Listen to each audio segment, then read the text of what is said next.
Part 2. 8. Mrs. Vernon to Lady de Courcy. Churchhill. My dear Mother, you must not expect Reginald back again for some time. He desires me to tell you that the present open weather induces him to accept Mr. Vernon's invitation to prolong his stay in Sussex, that they may have some hunting together. He means to send for his horses immediately, and it is impossible to say when you may see him in Kent. I will not disguise my sentiments on this change from you, my dear mother, though I think you had better not communicate them to my father, whose excessive anxiety about Reginald would subject him to an alarm which might seriously affect his health and spirits. Lady Susan has certainly contrived, in the space of a fortnight, to make my brother like her. In short, I am persuaded that his continuing here beyond the time originally fixed for his return is occasioned as much by a degree of fascination towards her as by the wish of hunting with Mr. Vernon. And of course I cannot receive that pleasure from the length of his visit which my brother's company would otherwise give me. I am indeed provoked at the artifice of this unprincipled woman. What stronger proof of her dangerous abilities can be given than this perversion of Reginald's judgment, which, when he entered the house, was so decidedly against her? In his last letter he actually gave me some particulars of her behaviour at Langford, such as he received from a gentleman who knew her perfectly well, which, if true, must raise abhorrence against her, and which Reginald himself was entirely disposed to credit. His opinion of her, I am sure, was as low as of any woman in England, and when he first came it was evident that he considered her as one entitled neither to delicacy nor respect, and that he felt she would be delighted with the attentions of any man inclined to flirt with her. Her behaviour, I confess, has been calculated to do away with such an idea. I have not detected the smallest impropriety in it, nothing of vanity, of pretension, of levity, and she is altogether so attractive that I should not wonder at his being delighted with her, had he known nothing of her previous to this personal acquaintance. But against reason, against conviction, to be so well pleased with her as I am sure he is, does really astonish me. His admiration was at first very strong, but no more than was natural, and I did not wonder at his being much struck by the gentleness and delicacy of her manners. But when he has mentioned her of late, it has been in terms of more extraordinary praise, and yesterday he actually said that he could not be surprised at any effect produced on the heart of man by such loveliness and such abilities, and when I lamented in reply the badness of her disposition, he observed that whatever may have been her errors, they were to be imputed to her neglected education and early marriage, and that she was altogether a wonderful woman. This tendency to excuse her conduct, or to forget it in the warmth of admiration, vexes me, and if I did not know that Reginald is too much at home at Churchhill to need an invitation for lengthening his visit, I should regret Mr. Vernon's giving him any. Lady Susan's intentions are of course those of absolute coquetry, or a desire of universal admiration. I cannot for a moment imagine that she has anything more serious in view, but it mortifies me to see a young man of Reginald's sense duped by her at all. I am, etc., Catherine Vernon. 9. Mrs. Johnson to Lady S. Vernon. Edward Street. My dearest friend, I congratulate you on Mr. de Courcy's arrival, and I advise you by all means to marry him. His father's estate is, we know, considerable, and I believe certainly entailed. Sir Reginald is very infirm, and not likely to stand in your way long. I hear the young man well spoken of, and though no one can really deserve you, my dearest Susan, Mr. de Courcy may be worth having. Mainwaring will storm, of course, but you easily pacify him. Besides, the most scrupulous point of honour could not require you to wait for his emancipation. I have seen Sir James. He came to town for a few days last week, and called several times in Edward Street. I talked to him about you and your daughter, and he is so far from having forgotten you that I am sure he would marry either of you with pleasure. I gave him hopes of Frederica's relenting, and told him a great deal of her improvements. I scolded him for making love to Maria Mainwaring. He protested that he had only been in joke, and we both laughed heartily at her disappointment, and, in short, were very agreeable. He is as silly as ever. Yours faithfully, Alicia. 10. Lady Susan Vernon to Mrs. Johnson. Church-Hill. I am much obliged to you, my dear friend, for your advice respecting Mr. de Courcy, which I know was given with the full conviction of its expediency, though I am not quite determined on following it.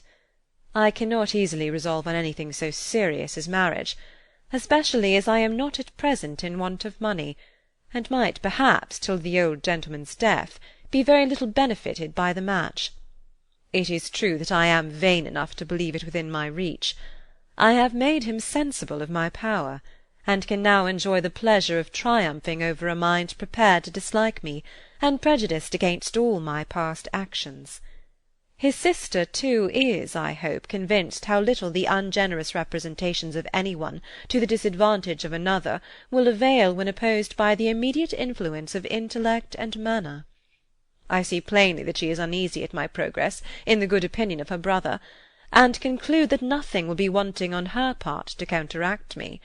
But having once made him doubt the justice of her opinion of me, I think I may defy her. It has been delightful to me to watch his advances towards intimacy, especially to observe his altered manner in consequence of my repressing by the cool dignity of my deportment his insolent approach to direct familiarity. My conduct has been equally guarded from the first, and I never behaved less like a coquette in the whole course of my life, though perhaps my desire of dominion was never more decided.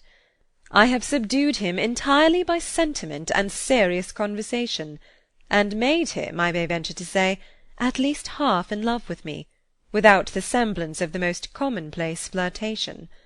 Mrs. Vernon's consciousness of deserving every sort of revenge that it can be in my power to inflict for her ill offices could alone enable her to perceive that I am actuated by any design in behaviour so gentle and unpretending. Let her think and act as she chooses, however.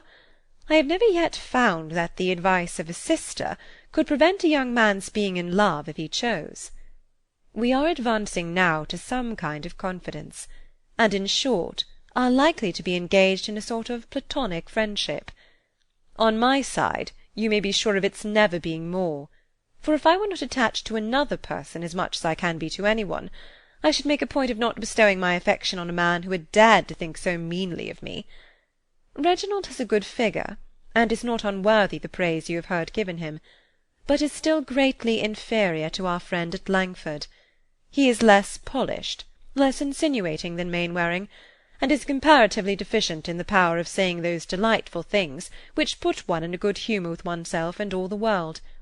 He is quite agreeable enough, however, to afford me amusement, and to make many of those hours pass very pleasantly, which would otherwise be spent in endeavouring to overcome my sister-in-law's reserve, and listening to the insipid talk of her husband. Your account of Sir James is most satisfactory, and I mean to give Miss Frederica a hint of my intentions very soon. Yours, etc., S. Vernon. 11. Mrs. Vernon to Lady de Courcy. Church-Hill. I really grow quite uneasy, my dearest mother, about Reginald, from witnessing the very rapid increase of Lady Susan's influence. They are now on terms of the most particular friendship, frequently engaged in long conversations together, and she has contrived by the most artful coquetry to subdue his judgment to her own purposes. It is impossible to see the intimacy between them so very soon established without some alarm, though I can hardly suppose that Lady Susan's plans extend to marriage. I wish you could get Reginald to come home again on any plausible pretence. He is not at all disposed to leave us, and I have given him as many hints of my father's precarious state of health as common decency will allow me to do in my own house. Her power over him must now be boundless, as she has entirely effaced all his former ill opinion, and persuaded him not merely to forget, but to justify her conduct.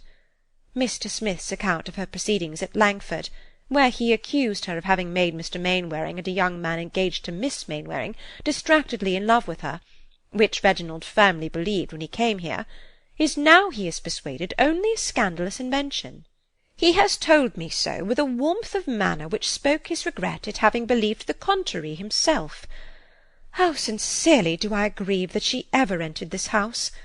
I always looked forward to her coming with uneasiness, but very far was it from originating in anxiety for Reginald. I expected a most disagreeable companion for myself, but could not imagine that my brother would be in the smallest danger of being captivated by a woman with whose principles he was so well acquainted, and whose character he so heartily despised. If you can get him away, it will be a good thing. Yours, etc., Catherine Vernon. 12. Sir Reginald de Courcy to his son. Parklands. I know that young men in general do not admit of any enquiry, even from their nearest relations, into affairs of the heart.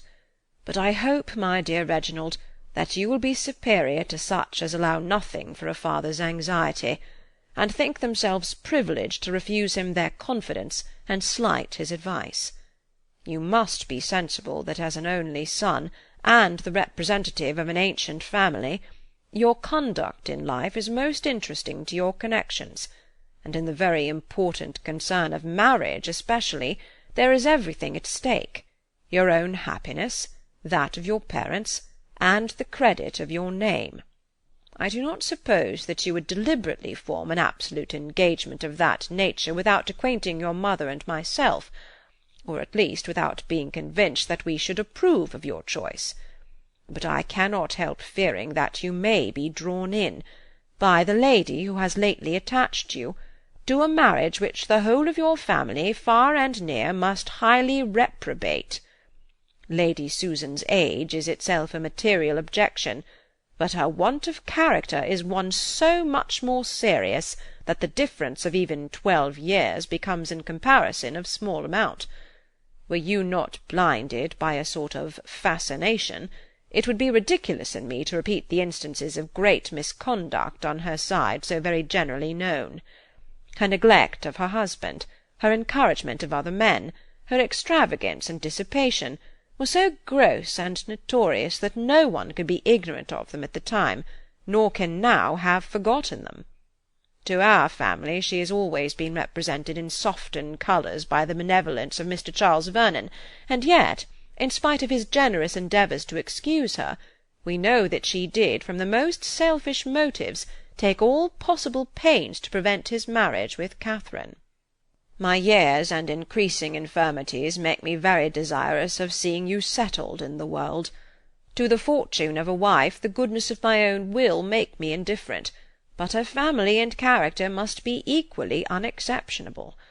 When your choice is fixed, so that no objection can be made to it, then I can promise you a ready and cheerful consent. But it is my duty to oppose a match which deep art only could render possible, and must in the end make wretched. It is possible her behaviour may arise only from vanity, or the wish of gaining the admiration of a man whom she must imagine to be particularly prejudiced against her, but it is more likely that she should aim at something further. She is poor, and may naturally seek an alliance which must be advantageous to herself. You know your own rights, and that it is out of my power to prevent your inheriting the family estate. My ability of distressing you during my life would be a species of revenge to which I could hardly stoop under any circumstances. I honestly tell you my sentiments and intentions. I do not wish to work on your fears, but on your sense and affection. It would destroy every comfort of my life to know that you were married to Lady Susan Vernon. It would be the death of that honest pride with which I have hitherto considered my son. I should blush to see him, to hear of him, to think of him.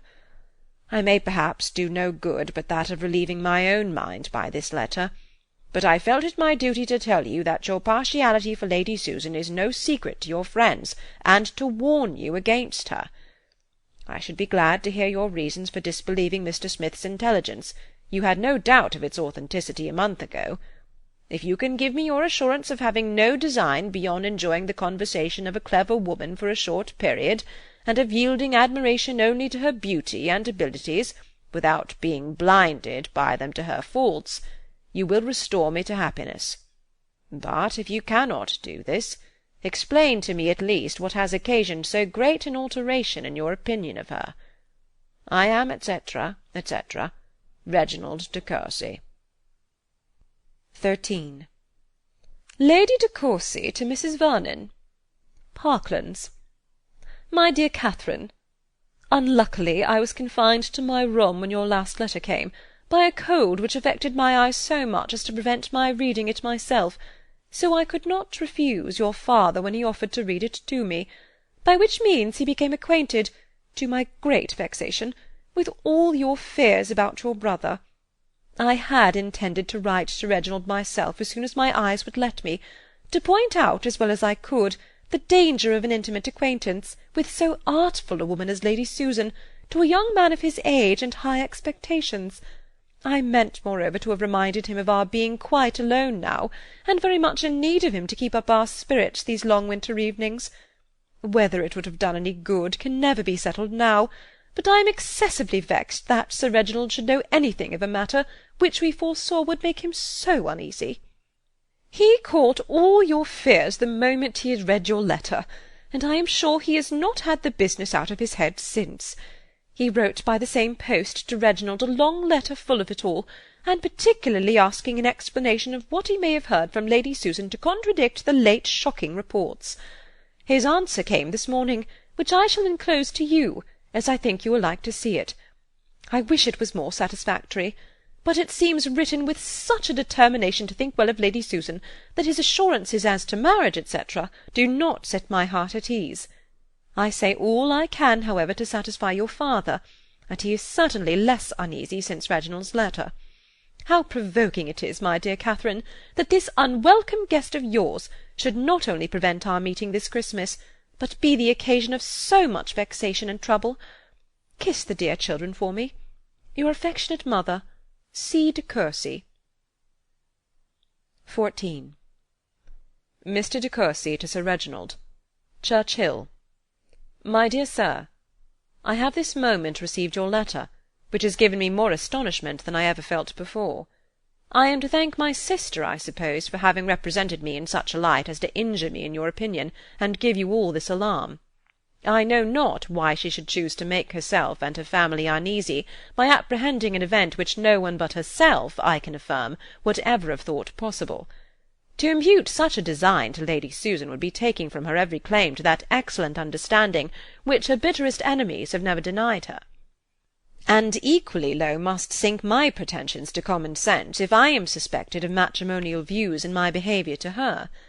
Our difference of age must be an insuperable objection, and I entreat you, my dear father, to quiet your mind, and no longer harbour a suspicion which cannot be more injurious to your own peace than to our understandings.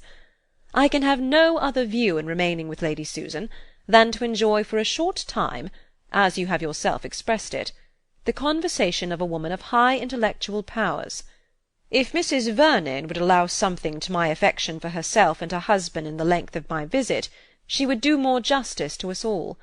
But my sister is unhappily prejudiced beyond the hope of conviction against Lady Susan. From an attachment to her husband, which in itself does honour to both, she cannot forgive the endeavours at preventing their union, which have been attributed to selfishness in Lady Susan.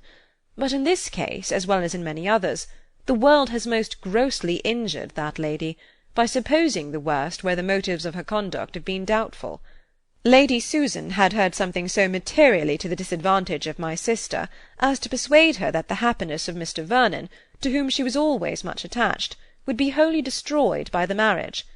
And this circumstance, while it explains the true motives of Lady Susan's conduct, and removes all the blame which has been so lavished on her, may also convince us how little the general report of any one ought to be credited, since no character, however upright, can escape the malevolence of slander.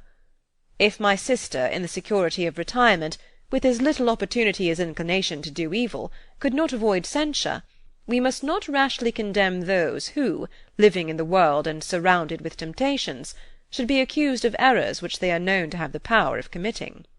I blame myself severely for having so easily believed the slanderous tales invented by Charles Smith to the prejudice of Lady Susan, as I am now convinced how greatly they have traduced her. As to Mrs. Mainwaring's jealousy, it was totally his own invention, and his account of her attaching Miss Mainwaring's lover was scarcely better founded. Sir James Martin had been drawn in by that young lady to pay her some attention, and as he is a man of fortune, it was easy to see her views extended to marriage. It is well known that Miss M. is absolutely on the catch for a husband, and no one therefore can pity her for losing, by the superior attractions of another woman, the chance of being able to make a worthy man completely wretched. Lady Susan was far from intending such a conquest, and on finding how warmly Miss Mainwaring resented her lover's defection, determined, in spite of Mr. and Mrs. Mainwaring's most urgent entreaties, to leave the family. I have reason to imagine she did receive serious proposals from Sir James, but her removing to Langford immediately on the discovery of his attachment must acquit her on that article with any mind of common candour. You will, I am sure, my dear sir, feel the truth of this, and will hereby learn to do justice to the character of a very injured woman. I know that Lady Susan in coming to Churchill was governed only by the most honourable and amiable intentions. Her prudence and economy are exemplary, her regard for Mr. Vernon equal even to his deserts, and her wish of obtaining my sister's good opinion merits a better return than it has received. As a mother she is unexceptionable. Her solid affection for her child is shown by placing her in hands where her education will be properly attended to. But because she has not the blind and weak partiality of most mothers, she is accused of wanting maternal tenderness. Every person of sense, however, will know how to value and commend her well-directed affection, and will join me in wishing that Frederica Vernon may prove more worthy than she has yet done of her mother's tender care. I have now, my dear father, written my real sentiments of Lady Susan. You will know from this letter how highly I admire her abilities, and esteem her character. But if you are not equally convinced by my full and solemn assurance that your fears have been most idly created, you will deeply mortify and distress me. I am, etc., etc., R. de Courcy.